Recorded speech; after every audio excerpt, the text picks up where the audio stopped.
Okay, अस्सलाम वालेकुम। आज जो हम पढ़ने जा रहे हैं that is the biggest act. I don't say it is the biggest of all act, but it is the big act. बहुत सारे प्रोविजंस इसमें लाए गए थे। जो एक्ट आज हम पढ़ने जा रहे हैं वो है government of India act, government of India act 1935। बहुत ही बड़ा एक्ट है और बहुत सारे प्रोविजन इसमें लाए गए थे, लेकिन उसके बाद क्या हुआ, क्यों ये एक्ट वजूद में आया, वो हम ज़रा देखते हैं। थोड़ा सा हम बैकग्राउंड की तरफ जाते हैं।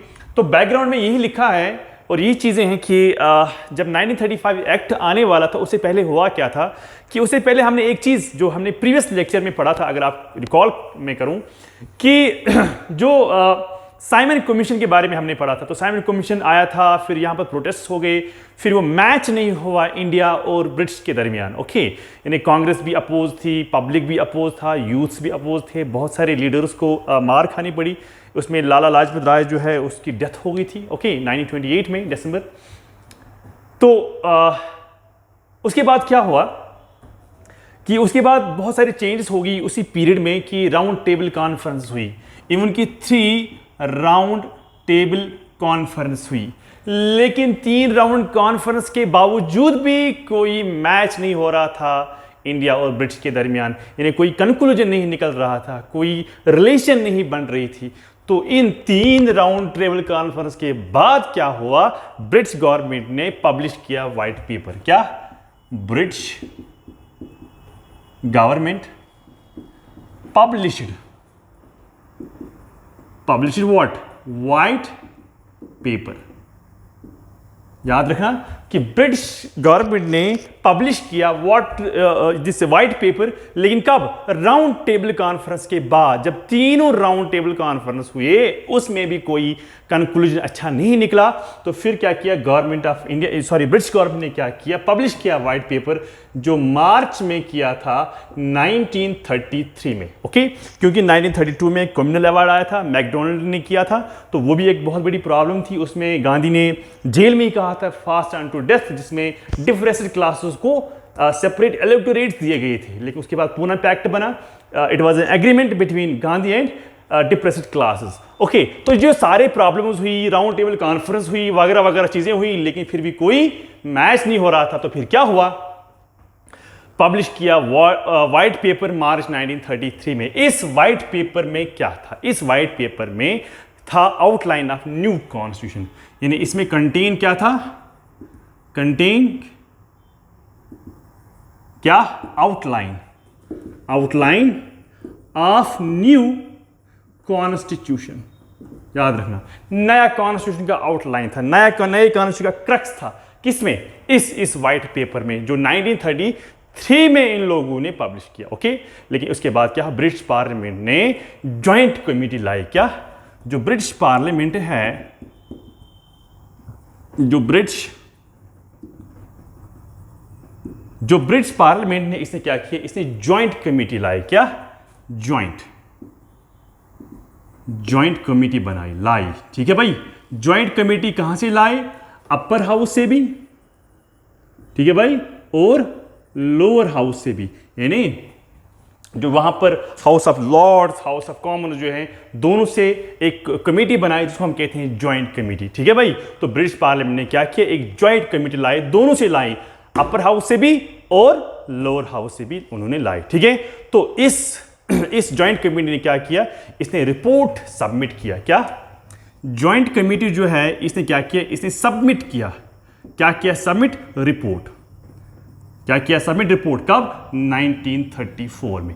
लेकिन आपको एग्जैक्ट डेट याद रखना होगा कि 1934 जो है, कब 1934, लेकिन कब? तो आपको याद रखना है कि ज्वाइंट कमेटी ने ही, याद रखना, ज्वाइंट कमेटी ने क्या किया, सबमिट किया रिपोर्ट 1934 में। लेकिन कब? 1934। याद रखना है आपको, इट इज नवंबर 1934। ओके, तो जब ये रिपोर्ट सबमिट हुआ, ठीक है, जो ही रिपोर्ट सबमिट हुआ, किसने किया सबमिट? ज्वाइंट कमेटी ने सबमिट किया। कब? 1934। और इसी बेसिस पर, इसके रिपोर्ट के बेसिस पर 1934 में बिल पास हुई थी, इंट्रोड्यूस किया गया था ब्रिटिश पार्लियामेंट में, on the basis of On the basis of report, the bill was introduced. The bill was introduced in December 1934. याद रखना, ब्रिटिश पार्लियामेंट ने क्या किया, ज्वाइंट कमेटी बुलाई, दोनों हाउस से लाया, उस ज्वाइंट कमेटी ने रिपोर्ट बनाया इसके रिलेटेड और वही रिपोर्ट इसने सबमिट किया।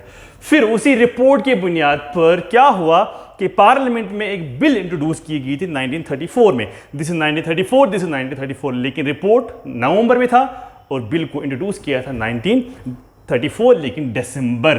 तो उसी के बुनियाद पर on the base of this bill government of India act came into existence, यानी 1935 जो एक्ट है अब उसके बाद ये वजूद में आया। अब हम देखते हैं कि इस एक्ट में क्या क्या चेंजेस हुई और ये क्या था। हम कहते हैं कि ये डॉक्यूमेंट जो ये लेंथी था, क्या था, लेंथिएस्ट डॉक्यूमेंट। इसमें 321 सेक्शंस थे विद 10 शेड्यूल्स।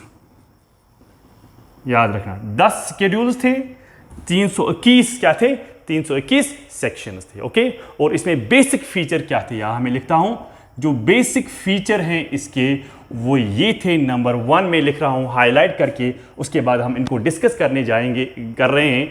तो बेसिक फीचर जो था वो क्या था वो भी आपको याद रखना है। For example partial responsibility at centre, partial responsibility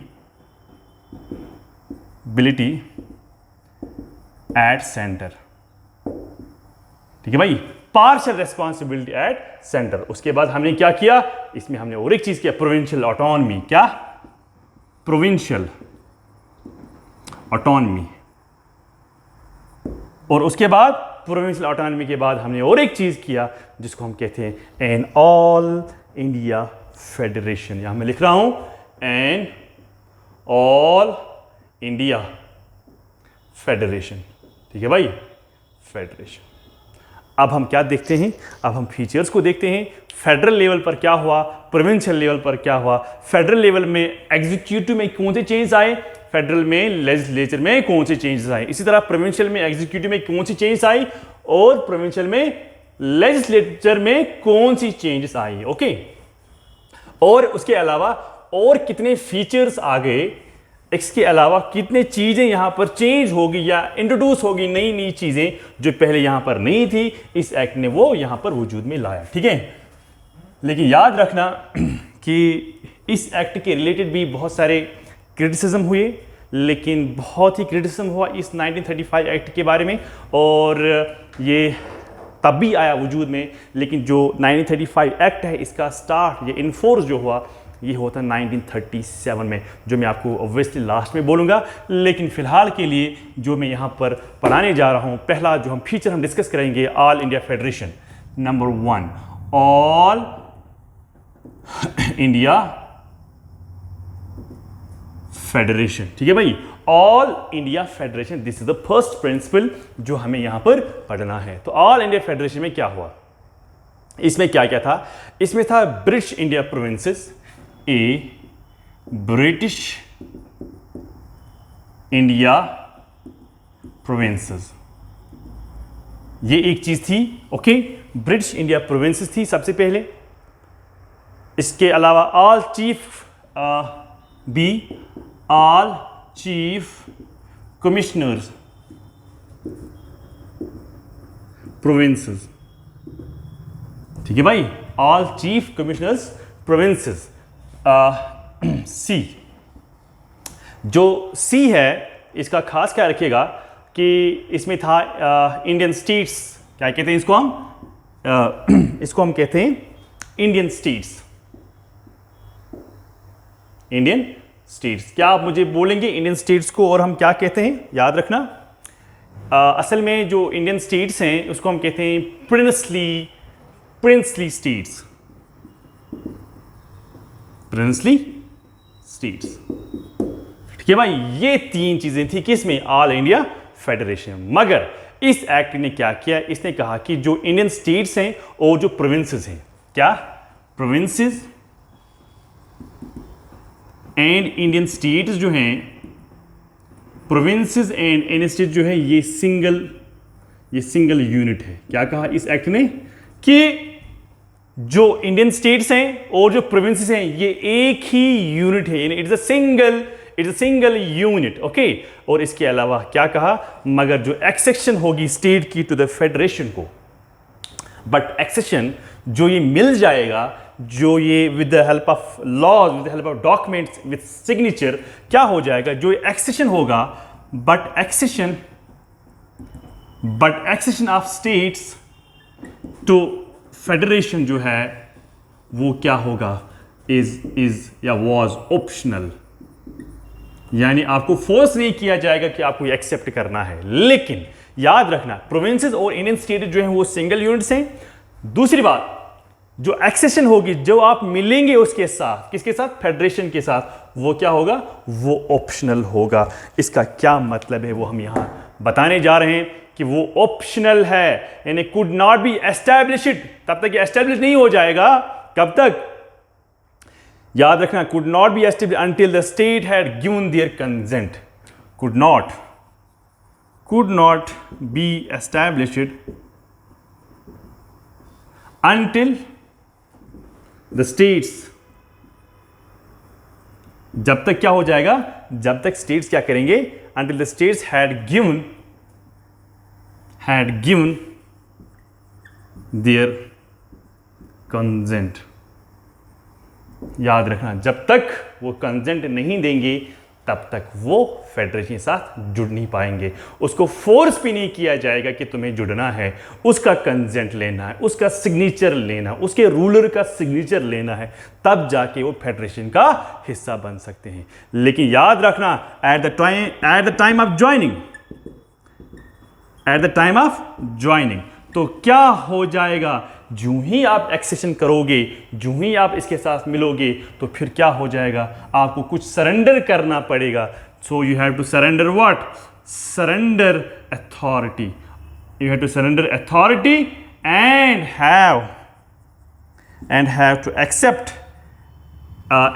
accept instrument of accession. याद रखना, instrument of accession. Instrument of accession क्या करना है, ये मानना है, जो ही आप ज्वाइन करोगे क्या, फेडरेशन विद कंसेंट, तो आपको क्या करना पड़ेगा, आपको अथॉरिटी छोड़नी पड़ेगी। जहां पर आप रूलर थे वहां की अथॉरिटी आपको छोड़नी पड़ेगी और आपको एक्सेप्ट करना है इंस्ट्रूमेंट ऑफ एक्सेशन। यानी आपको इंस्ट्रूमेंट ऑफ एक्सेशन का मतलब यही है कि आपको सरेंडर करनी है, क्या सरेंडर करनी है, अथॉरिटी। याद रखना, क्या करना है, इंस्ट्रूमेंट ऑफ एक्शन का मतलब यही है कि आपको सरेंडर अथॉरिटी करनी है, आप कुछ वो पावर जो आपको ऑलरेडी थे वो आपको सरेंडर करने हैं और आपको काम करना है अंडर फेडरेशन। ठीक है भाई, याद रखना। लेकिन क्या हुआ, जितने भी रूलर्स थे उन स्टेट्स के, इंडियन स्टेट्स के जितने भी रूलर्स थे, दे नेवर गिव कंसेंट। याद रखना, इंडियन जो रूलर्स थे, इंडियन रूलर्स जो हैं, they never give what we call as consent. जब उन लोगों ने कंसेंट दिया ही नहीं, जब उन लोगों ने एक्सेप्ट फेडरेशन को किया ही नहीं, जब उन लोगों ने सरेंडर अथॉरिटी को किया ही नहीं, जब उन लोगों को in other words instrument of accession किया ही नहीं, तो क्या हुआ, फेडरेशन जो है, federation came never into what we call as existence. तो क्या हुआ, फेडरेशन कभी वजूद में आई ही नहीं। जब हम लोगों ने माना ही नहीं, जब हम लोगों ने सरेंडर किया ही नहीं, तो फिर क्या हुआ, फेडरेशन तो आने वाली थी ना, लेकिन फेडरेशन वजूद में ही नहीं आई। कैसे आएगी, जब हमने इनकार किया, एक्सेप्ट नहीं किया, बिल्कुल भी इकरार नहीं किया, सिर्फ इनकार किया, नहीं माना इन लोगों का, तो हम लोगों ने सरेंडर, यानी हम लोग मतलब जो यहाँ के लोकल रूलर्स जो थे, लीडर्स जो थे, उन लोगों ने एक्सेप्ट नहीं किया इस वाले डॉक्यूमेंट को, जो लेंथी डॉक्यूमेंट था। हाँ, 321 सेक्शंस, 10 शेड्यूल्स वगैरह वगैरह, हमने ये सब नहीं माना। लेकिन फिर भी गवर्नमेंट इंडिया ने इसको फोर्स में लाया 1937 में, ज़बरदस्ती। हाँ, यहाँ पर बहुत प्रॉब्लम्स होगी, लेकिन फिर भी यहाँ पर फेडरलिज्म जो है असल में रियल सेंस में वो वजूद में नहीं आया। ठीक है भाई, उसके बाद और एक चीज है, और एक क्या है, सेकंड पॉइंट जो है, जो दयार की है, दयार की मींस डबल गवर्नमेंट। दयार की जो है वो क्या हुआ, सेंटर पर क्या हुआ और प्रोविंसेस पर क्या हुआ, वो भी हम पढ़ने जा रहे हैं। ओके, जो दयार की है, दयार की एट सेंटर, सेकंड दयार की एट सेंटर, याद रखना। दयार की एट सेंटर पर क्या हुआ कि क्या सेंटर पर हमने एस्टैब्लिश किया या रिमूव किया, तो प्रोविंस पर हमने क्या किया, याद रखना। जो एक्ट ऑफ 35 है, इसने एबॉलिश की दयार की at provincial level, act of 1935, ठीक है, इसने क्या किया, इसने दयार की को एबॉलिश किया, खत्म किया, कहां पर, प्रोविंशियल लेवल पर। Act of 1935 abolish what, dyarchy की at provincial level, but what introduced at center, but introduced at what, at center। तो सेंटर पर लगभग इन लोगों ने क्या किया, एस्टैब्लिश किया, लेकिन प्रोविंशियल लेवल पर, हाँ, नीचे स्टेट लेवल पर उन्होंने क्या किया, उन लोगों ने यहां पर एस्टैब्लिश किया जो पहले था। अगर आप रिकॉल करेंगे, मैं आपसे ये क्वेश्चन पूछता हूं कि मैंने आपको पढ़ाया था कि प्रोविंशियल लेवल पर इस वाले एक्ट के अंडर हमने दयारकी को एस्टैब्लिश किया, तो आप वो देखेंगे जरा बेटा। और ये भी ये चीज आपको याद रखनी है कि फिर एबॉलिश कब हुई, वो हुई थी 1935 एक्ट के अंडर। सेंटर में कब एबॉलिश हुई, वो भी इसी के अंडर हुई। जिस टाइम उधर खत्म हो गई, उसी टाइम इसी एक्ट के अंडर सेंटर पर इंट्रोड्यूस हो गई। ओके, यहां पर है इंट्रोड्यूस, यहां पर है एबॉलिश, प्रोविंशियल लेवल पर एबॉलिश, सेंटर पर इंट्रोड्यूस। ओके, देन और क्या हमने किया, एग्जीक्यूटिव अथॉरिटी जो है, याद रखना, एग्जीक्यूटिव अथॉरिटी जो है वो किसको दिए गए, गवर्नर जनरल को। याद रखना, जितने भी एग्जीक्यूटिव अथॉरिटी हैं वो किसको दिए गए हैं, वो दिए गए हैं गवर्नर जनरल को। लेकिन जो फेडरल सब्जेक्ट्स हैं, याद रखना, और भी क्या है, जो फेडरल सब्जेक्ट्स हैं, क्या मतलब है इसका, फेडरल सब्जेक्ट्स का, ठीक है, वे आर डिवाइडेड इनटू टू। याद रखना, फेडरल सब्जेक्ट जो हैं इसको क्या किया, divided into two. Number one है रिजर्व्ड, नंबर टू है ट्रांसफर्ड, जो इससे पहले भी मैंने आपको पढ़ाया। रिजर्व्ड में क्या है, रिजर्व में जो खास जो चीजें हैं उनको रिजर्व में रखा गया है, जो खास के अलावा जितने भी चीजें हैं उसको ट्रांसफर्ड में रखा गया। तो अगर मैं यहां की बात करूं, फॉर एग्जाम्पल डिफेंस की बात करूं, फॉर एग्जाम्पल एक्सटर्नल अफेयर्स की बात करूं, ठीक है भाई, फॉर एग्जाम्पल ट्राइबल एरिया की बात करूं, एक्सेट्रा, जो खास चीजें जो हैं उनको हमने कहां पर रखा, उनको हमने रिजर्व में रखा। अदर्स जो हैं, बाकी जितने भी हैं उनको हमने कहां पर रखा, उनको हमने ट्रांसफर्ड में रखा है। लेकिन अब इसके अलावा और भी क्या चीजें आपको समझनी है, इसको एडमिनिस्टर जो करेगा, इसको जो एडमिनिस्टर करेगा वो करेगा governor general with the help of counselors, हाँ, अपॉइंट बाय हिम। अगेन आपको अगर मैं याद दिलाऊं, रिजर्व जो हैं उसमें ये चीजें आती हैं, लेकिन उसको गवर्नर जनरल एडमिनिस्टर करेगा with the help of counsellors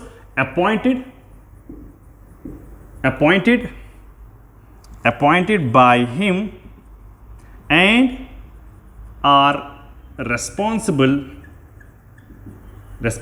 to legislature. याद रखना, ये बहुत ही इंपॉर्टेंट पॉइंट है, रेस्पॉन्सिबल होना किसको, लेजिस्लेचर को। This is very important point, you have to understand. Governor general इसको एडमिनिस्टर करेगा with the help of councillor. जो काउंसलर कौन अपॉइंट करता है, अगेन गवर्नर जनरल, लेकिन ये सारे क्या रेस्पॉन्सिबल हैं, लेजिस्लेचर को रेस्पॉन्सिबल है। अच्छा, ट्रांसपोर्ट में वो सारे सब्जेक्ट्स आते हैं इनके बगैर, सारे सब्जेक्ट इसमें आते हैं इनके बगैर, तो क्या हो जाता है, इसको भी एडमिनिस्टर जो करता है, याद रखना, वो भी करता है governor general, but on the advice of council of ministers. याद रखना, यहां पर गवर्नर जनरल कर रहा है, यहां पर भी गवर्नर जनरल कर रहा है, लेकिन यहां पर इसको हेल्प करती है काउंसिल जो खुद वो अपॉइंट करती है, लेकिन यहां पर वो काम करती है on the advice of governor general, काम करता है on the advice of council of ministers. तो यहां पर ये रेस्पॉन्सिबल है लेजिस्लेचर को, यहां पर ये not responsible to what we call as legislature. ठीक है, लेजिस्लेचर यानी लेजिस्लेचर को यहां पर ये चीजें आपको समझनी है, ये चीजें आपको समझनी। यहां पर टू लेजिस्लेचर को रेस्पॉन्सिबल है, लेकिन यहां पर लेजिस्लेचर को रेस्पॉन्सिबल नहीं है। यहां पर ये काम करती है on the advice of council of ministers, यहां पर ये काम करता है विद द हेल्प, देखो advice and help of what councillors, और यहां पर वही काउंसलर्स जो ये खुद अपॉइंट करता है, और यहां पर ये रेस्पॉन्सिबल है लेजिस्लेचर को, लेकिन यहां पर काउंसिल ऑफ मिनिस्टर्स है जिसकी एडवाइस पर ये काम करती है, और यहां पर ये रेस्पॉन्सिबल नहीं है लेजिस्लेचर को। ये चीजें चेंज हुई थी किसमें, जो हम पढ़ते हैं government of India act 1935। Okay, उसके अलावा जो लेजिस्लेचर होना चाहिए, याद रखना और भी क्या चेंज हुई, जो लेजिस्लेचर होना चाहिए that should be bicameral. Bicameral का मतलब है टू चैम्बर्स होने चाहिए। जैसे कि आज आप पार्लियामेंट पढ़ते हो, इंडियन पार्लियामेंट जो है वो बाइकैमरल है, one is called Rajya Sabha and second is called Lok Sabha. In the same way we had in under 1935 act क्या था, लेजिस्लेचर जो है ये क्या होना चाहिए, बाइकैमरल होना चाहिए। बाइकैमरल का मतलब है टू चैम्बर्स का होना चाहिए, एक और दो। जो ये है ये हो गया काउंसिल ऑफ स्टेट्स, ये हो गया दूसरा फेडरल असेंबली। याद रखना, very important point two understand. इसमें से क्वेश्चंस आपको पूछे जा सकते हैं, बहुत बार क्वेश्चंस आए हुए हैं यूपीएससी में। सो बाइकैमरल होना चाहिए council of states and federal assembly. जो काउंसिल ऑफ स्टेट्स जो है इसको कितने मेंबर होने चाहिए, 260 मेंबर इसमें होने चाहिए। ओके, पार्शियली डायरेक्टली इलेक्टेड, याद रखना, पार्शियली डायरेक्टली, यहां पर मैं अंडरलाइन कर रहा हूं, इट्स इनडायरेक्टली, डायरेक्टली इलेक्टेड। और अगर पार्शियली का मतलब है सारे यहां पर हम डायरेक्टली इलेक्ट नहीं करते हैं, लेकिन पार्शियली डायरेक्टली इलेक्ट करते हैं फ्रॉम ब्रिटिश प्रोविंस। अगर यहां पर हम पार्शियली करते हैं, याद रखना, पार्शियली अगर हम यहां पर इलेक्ट करते हैं मतलब डायरेक्टली इलेक्ट करते हैं from British provinces, and partially यानी 40% जो है उनको हम नॉमिनेट करते हैं। नॉमिनेट कहाँ करते हैं, this is question mark to you. अगर हम नॉमिनेट करते हैं तो कहाँ पर करते हैं, उनको हम नॉमिनेट करते हैं, याद रखना, शाबाश। अगर मैं आपसे क्वेश्चन पूछने जा रहा हूँ कि नॉमिनेट जो करते हैं तो 40% नॉमिनेट करते हैं, तो अगर 40% नॉमिनेट करते हैं तो वो कौन होते हैं, हाँ, तो वो कौन होते हैं, याद रखना, वो होते हैं नॉमिनेटेड बाय प्रोविंसेस। याद रखना, वो नॉमिनेट होते हैं बाय प्रोविंसेस। तो याद रखना 260 मेंबर्स होते हैं यहां पर, ठीक है। अच्छा, जो यहां पर इलेक्शन होता है, इलेक्शन किसका, काउंसिल ऑफ स्टेट्स का, वो डायरेक्ट होता है, ठीक है भाई, और ये परमानेंट हाउस होता है, परमानेंट हाउस होता है विद 1/3 जो 1/3 मेंबर्स जो हैं वो रिटायर होते हैं, 1/3 रिटायर होते हैं आफ्टर एवरी 3 ईयर। हर 3 साल के बाद 1/3 हाउस का रिटायर हो जाता है। ये परमानेंट हाउस है, लेकिन ये परमानेंट हाउस से डिसॉल्व नहीं होती है, लेकिन 1/3 जो टोटल मेंबर होगा उसका 1/3 रिटायर हो जाता है after every 3 years. Okay, so this was about what, council of states. ये परमानेंट बॉडी है। ओके, अगर मैं उसकी बात करूं, किसकी बात, फेडरल की बात करूं, ठीक है, ये भी आपको समझना है कि जो फेडरल असेंबली है इसमें वेरी हो जाता है। तो ये क्या थे, ये इनडायरेक्टली इलेक्टेड थे, याद रखना, पहला पॉइंट, इनडायरेक्टली इलेक्टेड। और इनका जो ड्यूरेशन था, ड्यूरेशन जो है वो था 5 ईयर्स। मेंबर की बात जो है वो चेंज हो जाती थी कंटिन्यूसली, तो इसका जो पीरियड था वो 5 साल का था, लेकिन ये परमानेंट था या परमानेंट, यहाँ पर परमानेंट जो है वो नहीं था, क्योंकि after every 5 years it gets dissolved. Okay, अच्छा, इसके अलावा जो ये मेंबर्स जो यहाँ पर हैं, इनके मेंबर्स जो हैं, members of council of states, और यहाँ पर भी जो मेंबर्स ऑफ फेडरल असेंबली जो है, याद रखना, फेडरल असेंबली वाले नॉन कॉन्फिडेंस मोशन इशू कर सकते हैं। Members of federal assembly can issue, याद रखना, मेंबर्स ऑफ फेडरल असेंबली जो है, they can issue what, they can issue non confidence motion. Okay, non confidence motion against ministers, यानी इसका मतलब ये है कि ये एक मोशन स्टार्ट कर सकते हैं अपने इस हाउस में कॉल्ड फेडरल असेंबली। वहाँ पर ही अगर ये आज भी किया जाता है, आज भी लोकसभा ये पास करती है कि वो देखते हैं कि अगर कभी कभार लोकसभा को लगेगा कि जो मिनिस्टर्स हैं उनको कॉन्फिडेंस नहीं है गवर्नमेंट को चलाने के लिए, फिर वो वही मोशन पास करते हैं। अगर गवर्नमेंट ने वो प्रूव कर दिया कि नहीं हमारे पास कॉन्फिडेंस है, तो फिर गवर्नमेंट कंटिन्यू चलती है। अगर गवर्नमेंट फेल होगी प्रूव करने के लिए कि हमारे पास कॉन्फिडेंस नहीं है, तो फिर उसी वक्त गवर्नमेंट जो है वो डिसॉल्व हो जाती है। ओके, लेकिन जो members of council of state जो हैं can not issue non confidence motion, NCM. Okay, वो उनके पास वो पावर नहीं है, ये सिर्फ पावर है किसको, फेडरल असेंबली को। ओके, आई होप यहाँ तक आपको समझ में आया होगा। जो लिस्ट जो था, जिस तरह आज आप देखते हो, फॉर एग्जाम्पल आप देखते हो union list, state list, concurrent list, वो लिस्ट तब भी था, लेकिन उसमें तब हम क्या कहते थे, आज कहते हैं हम union list, state list, concurrent list. तब हम क्या कहते थे, तब हम कहते थे फेडरल प्रोविंशियल, याद रखना, फेडरल प्रोविंशियल एंड कंकरेंट। ठीक है, तब ये लिस्ट क्यों बनाए गए थे, फॉर व्हाट, याद रखना, for legislative purpose, legislative purposes, याद रखना, लेजिस्लेटिव पर्पस के लिए हमने ये लिस्ट बनाए हैं। जो आज भी लिस्ट्स हैं हमारे कॉन्स्टिट्यूशन में, that is called union list, union list, state list and concurrent list. उसके अलावा और भी एक चीज़ होती है जिसको हम कहते हैं रेजिडुअल पावर्स। रेजिडुअल पावर जो होती है वो सेंटर के हाथ में ही होती है, और लेकिन अगर मैं यहाँ की बात करूँ रेजिडुअल पावर्स की, रेजिडुअल पावर्स वो पावर्स होते हैं जो इन 3 सब्जेक्ट्स में नहीं आते थे। इसके अलावा फॉर एग्जांपल ग्रांट्स को इंक्रीज करना, टैक्स को बढ़ाना, वगैरह वगैरह चीज़ जो है वो यहाँ पर सेंटर के हाथ में है। लेकिन जब यहाँ की हम बात करेंगे गवर्नमेंट ऑफ इंडिया एक्ट 1935, वो रेजिडुअल पावर्स गवर्नर जनरल के हाथ में था। This is very important point, you have to understand it and you have to remember it.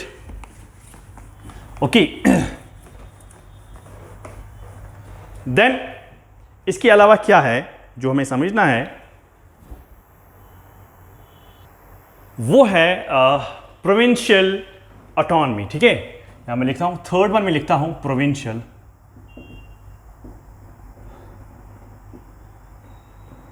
Autonomy. ठीक है भाई, प्रोविंशियल ऑटोनॉमी जो है जब प्रोविंसेस को ऑटोनॉमी दी गई थी, लेकिन वहां पर ऑलरेडी क्या था, दयार की, और उस दयार को कहां पर एस्टेब्लिश किया, सेंटर पर। मैं रिपीट कर रहा हूं, प्रोविंशियल को जो प्रोविंशियल है इनके पास दयार की थी। ठीक है भाई, अब 1935 की वजह से ये दयार की जो है प्रोविंस में हटाई गई। इस दयार की को कहां पर लिया गया, सेंटर में, लेकिन इसको क्या दिया गया, इसको दिया गया ऑटोनॉमी। ठीक है भाई, इस 1935 एक्ट के अंडर। अब प्रोविंसेस में पहले था दयार की, अब वो खत्म हो गई, अब वो सेंटर में चली गई दयार की, लेकिन यहां पर क्या दे दिया गया, यहां पर इनको ऑटोनॉमी दी गई। ठीक है, और उनको ऑटोनॉमी दी गई थी, और सेपरेट लीगल, एक तो उनको ऑटोनॉमी मिली,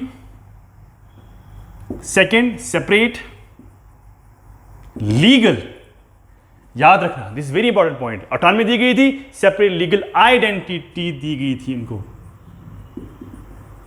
ठीक है भाई, सेपरेट लीगल आइडेंटिटी और पहले ऑटोनॉमी, उसके बाद और क्या है याद रखना, इंडिपेंडेंट फाइनेंशियल पावर्स दिए गए इनको, independent financial powers and resources.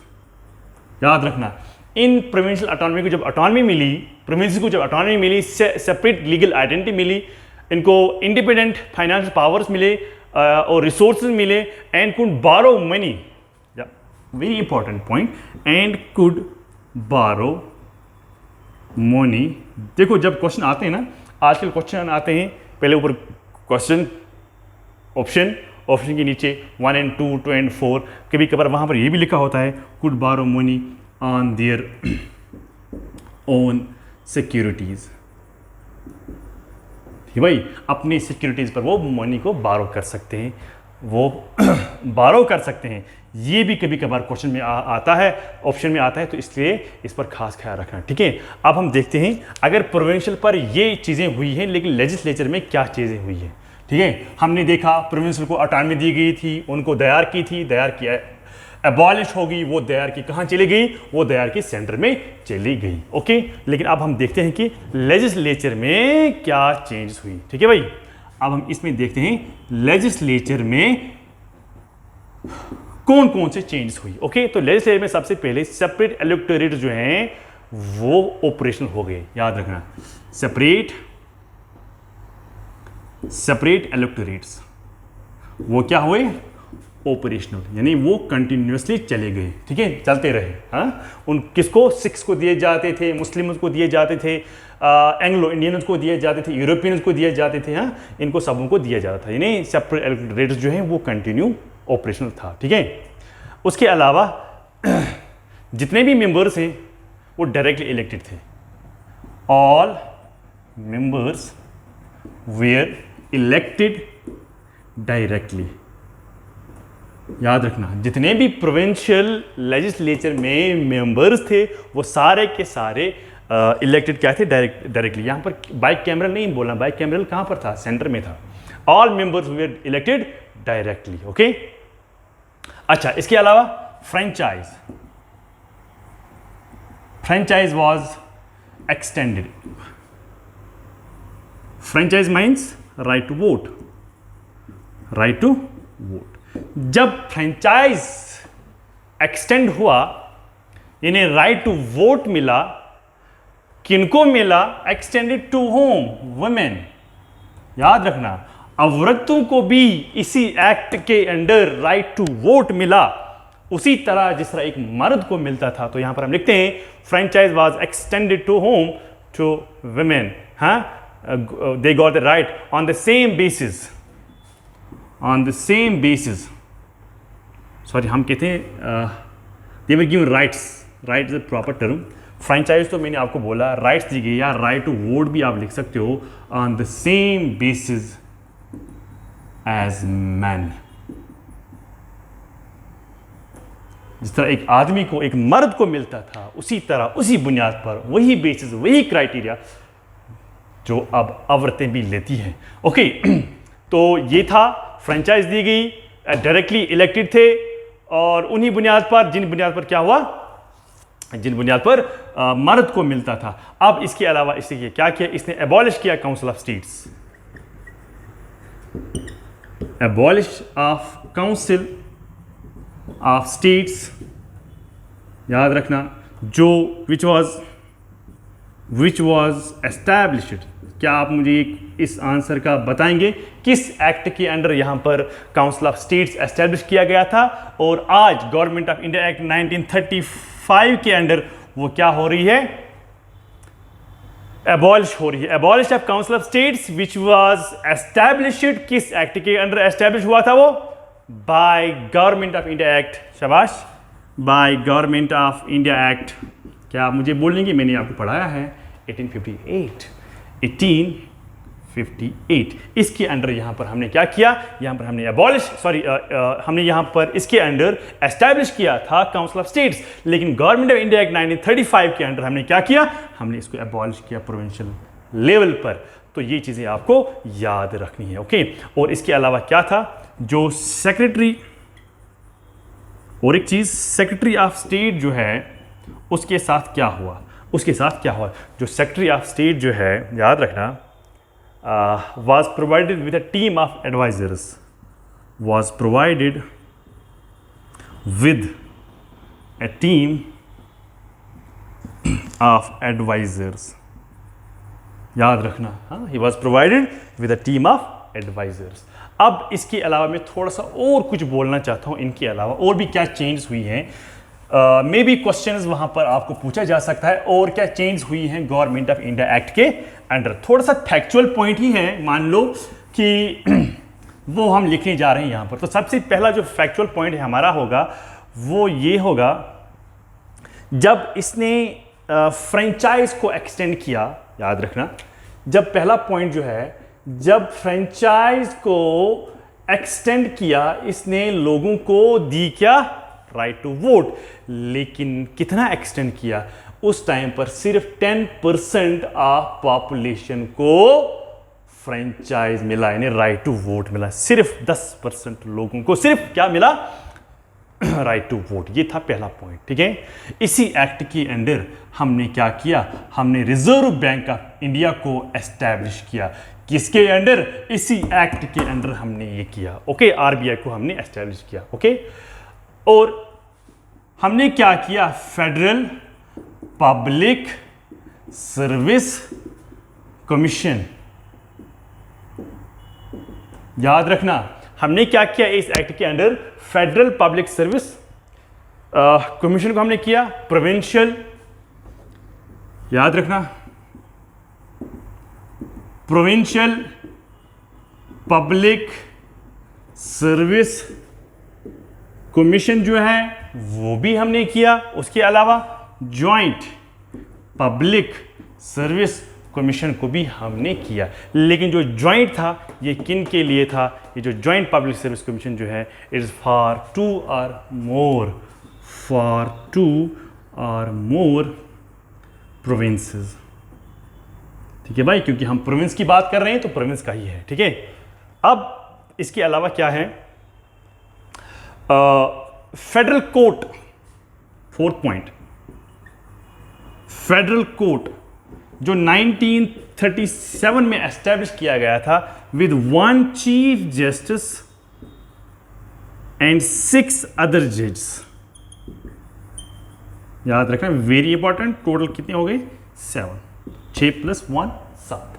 तो पहले क्या था, फेडरल कोड बनाया गया था 1937 में। 1937 इज द ईयर, लेकिन किसके एक्ट के अंडर, इसी 1935 के एक्ट के अंडर 1937 के साल में कोर्ट बनाया गया था, जिसको हम कहते हैं फेडरल कोर्ट, और उसका एक चीफ जस्टिस था और 6 अदर मेंबर से टोटल बन गई 7। ये भी आपको क्वेश्चन पूछा जा सकता है। ओके, और एक पॉइंट है that is very important point, mostly this is not found in normal books. जो शेड्यूल कास्ट जो है, शेड्यूल कास्ट की मैं बात कर रहा हूं, मैं ट्राइब की बात नहीं कर रहा हूं। शेड्यूल कास्ट जो है, ये टर्म जो है, it was for the first time, जो टर्म जो है, term for the first time, for the first time was used in Government of India Act 1935। 1935 जो है पहली बार ये टर्म यूज की गई थी इसी एक्ट में जो है 1935। ठीक है, अच्छा, इस एक्ट ने और क्या किया, जब आपको मैंने पढ़ाया था कि कंक्लूजन जब हमने पढ़ा था या इम्पैक्ट हमने पढ़ा था साइमन कमीशन का, उसमें हमने ये पढ़ा था कि बर्मा जो है that should be separated from India. वो सिर्फ सजेशन था, लेकिन यहाँ पर हुआ क्या हुआ, बर्मा जो है, Burma was separated from India. उसमें सिर्फ सजेशन था, लेकिन इस एक्ट के अंडर वो बिल्कुल हुआ। और क्या हुआ, separate, 7th point, provinces establish हो गए किसके अंडर, किस एक्ट के under, 2 new provinces, 2 new provinces याद रखना, जो 2 नए प्रोविंसेस क्या हो गए, एस्टैब्लिश हो गए। कौन कौन से? एक है उड़ीसा, याद रखना, एक है सिंध, याद रखना, एक है उड़ीसा और दूसरा क्या है, दूसरा सिंध है। ठीक है, इस एक्ट ने क्या किया, 7 पॉइंट हो गए। अब हम 7th ऊपर लिख रहे हैं। ये कुछ फैक्चुअल पॉइंट्स है जो आपको याद रखने की जरूरत है और क्वेश्चन पूछे जा सकते हैं इसमें। ओके, तो क्या हुआ, act separated Burma from India and 2 new provinces were created, that is Orissa and Sindh. Okay, act जो ये एक्ट है, 8वां पॉइंट जो है एक्ट, ये हो गया 7। Act retained separate electorates.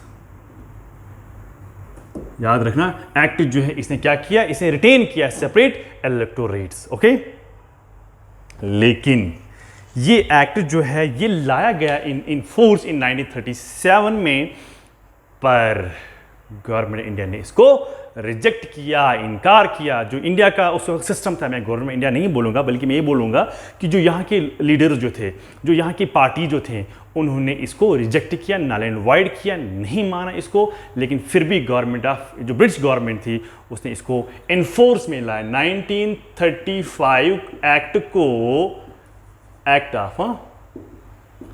Of 1935 जो है इसको इन्फोर्स किया, इन्फोर्स में लाया गया 1937 में। ओके, 1937 में ये इसका प्रोसीजर, यानी इसके अंडर काम करना स्टार्ट हो गया। ओके, तो लेकिन इसमें क्रिटिसिज्म थे।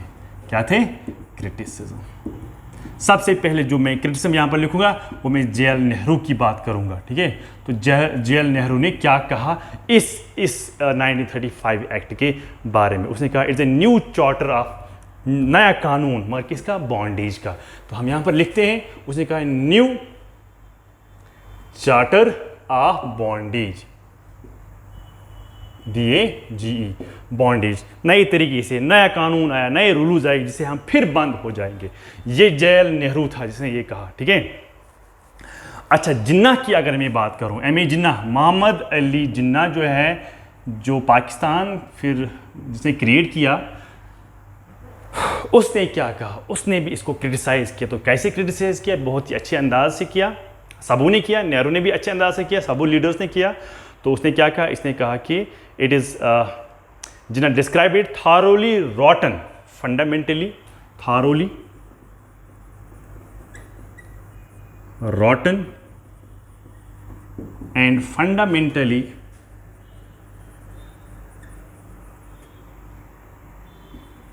क्या लिखा? Thoroughly rotten and fundamentally bad. क्या? Bad and totally what? And totally, याद रखना, एंड टोटली, पहले मैं यहां पर रिपीट कर रहा हूं, नेहरू साहब ने क्या कहा? New charter of the bondage. M.A. जिन्ना क्या कहा उन्होंने? Thoroughly rotten and fundamentally bad and totally unacceptable, ये हम नहीं मानेंगे। उसकी अपनी कोट है, अपनी जो उसके मुंह से निकली है, जो जे.एल. नेहरू के मुंह से निकली है, ये वही बात है। और जो क्रिटिसिज्म है, बहुत सारा क्रिटिसिज्म हुआ, लेकिन फिर भी गवर्नमेंट जो है उसने इसको चलाया। कहाँ तक चलाया वो हम आगे पढ़ेंगे। तो आज के लिए इस एक्ट में इतना ही था। अगर आप और भी कुछ प्रोविजन आप ऐड करना चाहते हो, you can add, but I have tried a lot to collect all the information from all the sources जो मैंने आपको यहाँ पर प्रेजेंट किया है। तो आज के लिए इतना ही है। Thank you very much for watching this my lectures. Okay, खुदा हाफिज़।